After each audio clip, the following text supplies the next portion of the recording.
guys, welcome back to my channel on What's Cooking Today on Perfect Eats. Now today I'm going to share with you a very quick and easy miso butter pasta recipe that I've been making for a couple of days and I'm excited to share with you guys. Here's what you'll need. 2 tablespoons of miso paste, some butter and chopped parsley.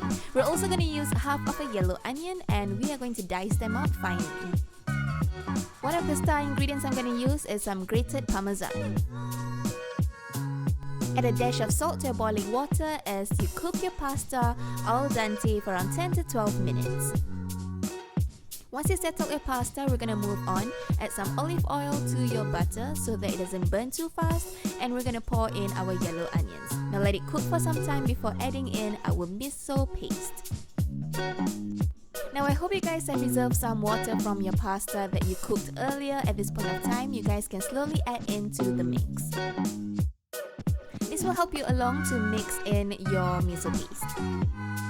Once your texture's right, you can start pouring in your pasta. We're going to give it all a good mix before we start adding in our chopped parsley as well as our grated parmesan.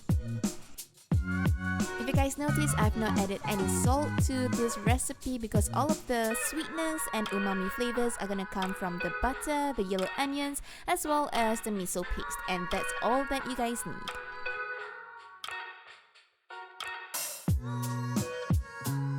And that's all for this quick and easy recipe. I hope you guys give it a try and let me know what you guys think. Be sure to like and subscribe to our YouTube channel at Perfect Eats or follow us on Instagram at Perfect Eats. Thank you for watching, you guys.